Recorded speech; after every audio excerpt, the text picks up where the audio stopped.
Yo, what's going on, guys? Welcome back to another video.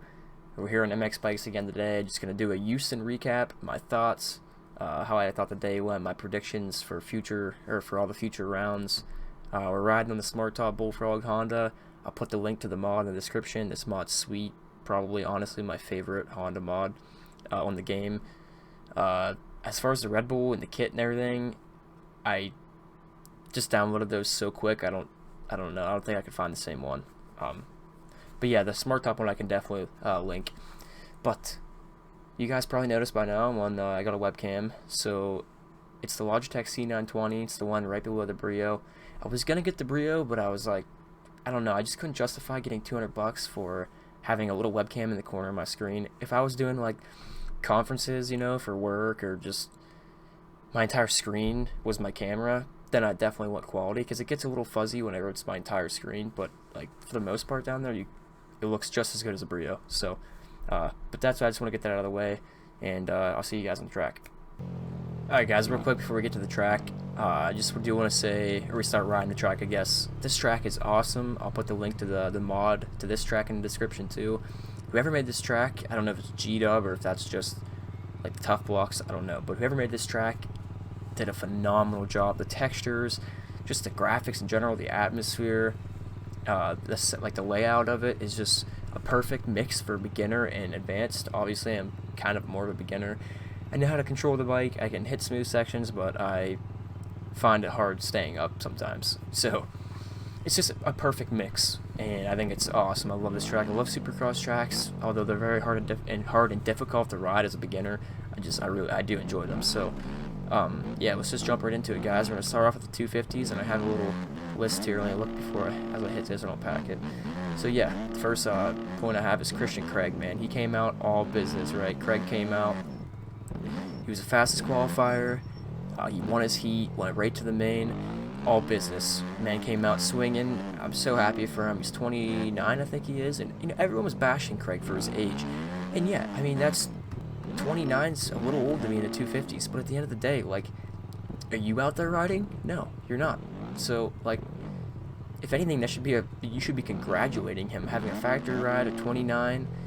He's still winning main events and doing it in dominant fashion. Like, the dude's a G, man. Like, you can't. That should be a reason to be applauding him. Okay, is what I'm saying. Not bashing him. If he was out there, you know, and yeah, we're just not even gonna get into that because like there's just So anyway, one thing that kind of bugged me was Forkner. I always like Forkner. I like his drive, you know, and he's had a lot of bad luck. He's kind of like a mini Roxon in a way. You know, he's had stuff not go his way, but like he was kind of raining on Craig's parade in a way. You know, don't get me wrong, I'm not a huge Christian Craig fan. You know, I don't go out there and hold up a thing that says #1 Christian Craig fan, because I don't. But Forkner was out there, and he's like, you know, if I didn't have that Red Cross, you know, flag and this and that, you know, I could have made it happen. You can't blame that, okay? You can't blame the Red Cross, because I mean, you had how many other opportunities to make something happen, and you didn't. You know, you can't sit there and say the Red Cross was the reason I lost this race. It's pretty much what he said in the post interview. You know, if the Red Cross wasn't there, you know, I probably could have made something happen. No, come on, dude. Like, be realistic here. Just own up to it. You got second, you know, move forward, right? I mean, don't be blaming the Red Cross for your loss. That's just a pity way to put it, okay, in my perspective. And don't get the wrong vibe here. I really do. I like Forkner. I like what he brings. He's kind of like a Barsha, like a mini Barsha with the luck of Roxon. Okay, the dude's always getting hurt on the same side. You know, he's fast. He gets hurt. So it's Roxon's side of it, but then he also has beef with like every year. There's even the one reporter even said, so who's the beef this year? He was like, what are you talking about? We all know what he's talking about.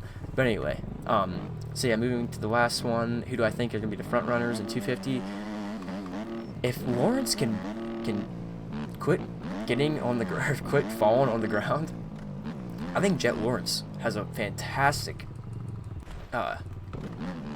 chance to be a front runner in the 250s. However, he can't stay off the ground.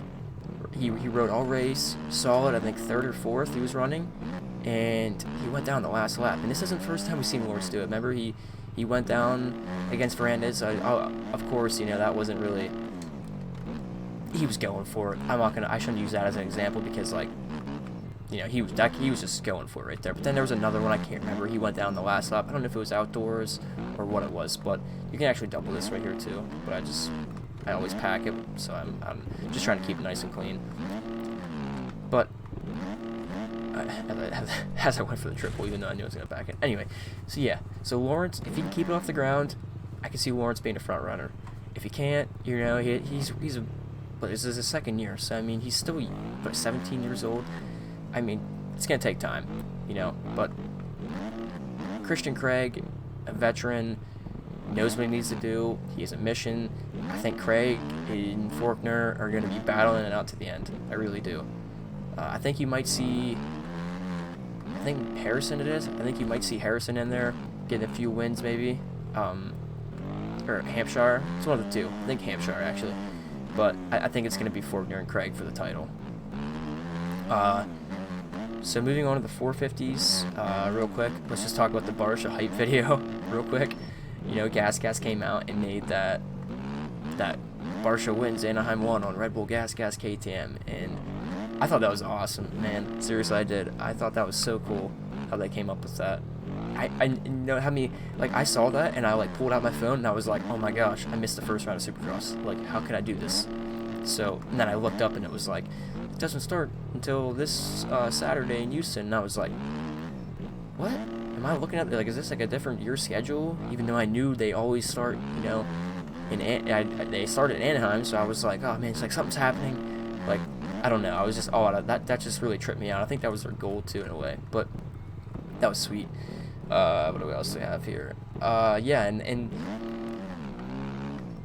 the pregame show, Barsha said that was a lot of pressure on him, you know, and I can see that. You know, you go out there and he won the past 2, now he's won the past 3, so put a lot of additive pressure on him. But Barsha's always been the guy to come out and perform in the first race. Now it's where does he go from here? It's been like that for the past couple years, and I just cannot go. For some reason, I can't stay up right now, but it's been like that for the past like 2 or 3 years. He goes out swinging and then he fades. So, and if he fades, well, we'll get to that in a second. So, the next point I want to bring about is Ken's a different approach this year.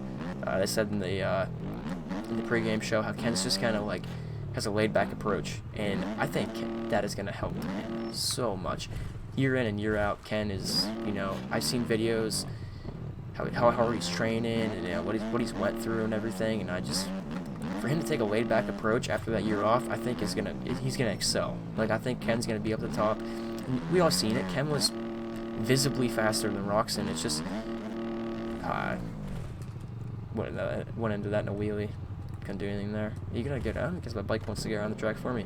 But anyway, Ken was visibly faster than Barsha. Just no passing. You know, the track was like a one-line track, and if you wanted to make a pass, it was either dangerous or you had to be moving, and you just had to go for it. You couldn't have any regrets or anything, you know. So, but you know, moving away from that, he said he was seeing a sports psychologist now and everything, and I think that's sweet. You know, I want to see. I really do. I want to see Ken win one. The guy deserves it. Look what he's been through.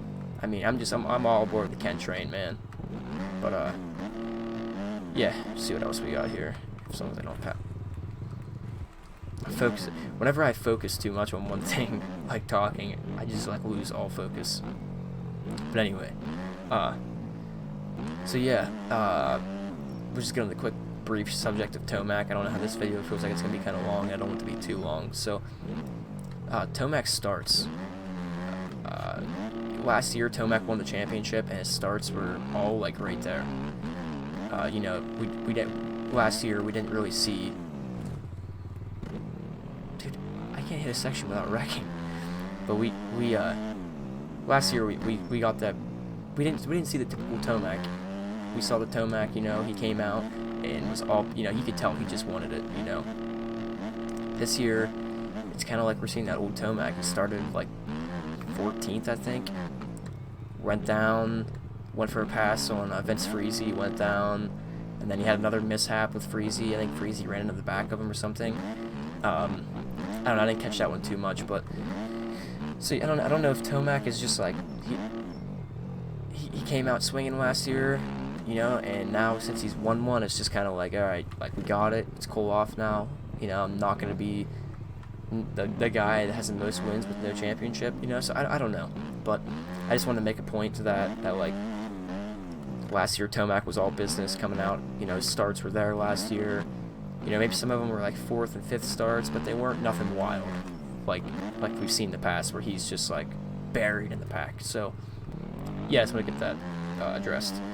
Then everybody saw Osborne's wreck, that gnarly wreck. That was pretty brutal.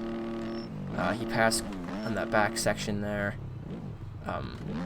where everyone was like quadding, I think it was, and he just came up short, and yeah, it looked pretty brutal. But I mean, he walked away from it. So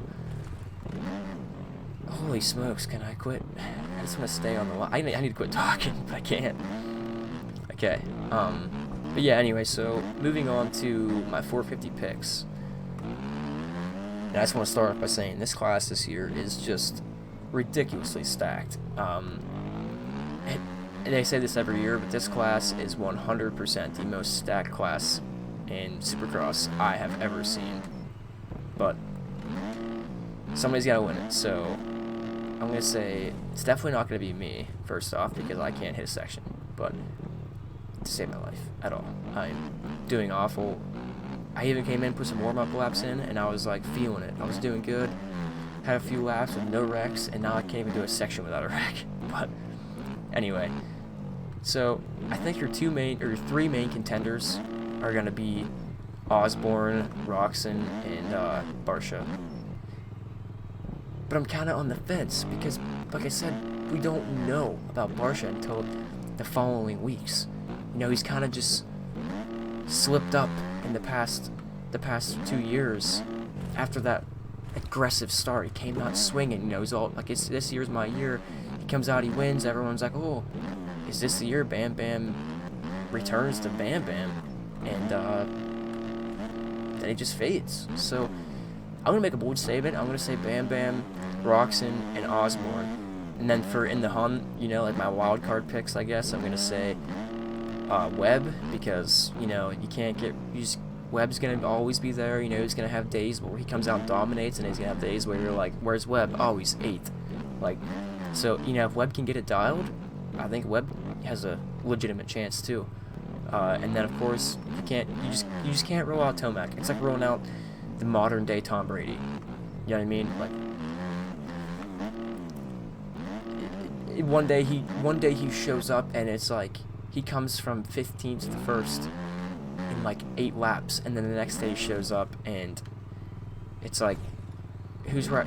Is somebody dressed up as him? Where is Tomac? Is he on vacation right now or what? So it's gonna be a wild season, man. I hope to continue these videos, and hopefully you guys can watch me get better at this game, so you don't gotta sit here and watch me wreck every 5 seconds. I promise I really was not this bad whenever I went before, but I guess the gameplay is not really what matters, right? But I promise it will get better. The problem is going to be I might have to switch from MX bikes over to Supercross 3 a little bit, because this is all like a community mod game. So if, you know, I'm hoping this guy will continue to come out. He might even be working on one right now, but ooh. But yeah, I hope to continue these, keep making them. I hope you guys enjoyed the video. If you guys like these videos, make sure to drop a like, and if you're new, hit the subscribe button, guys. I'll see you guys in the next one. Peace.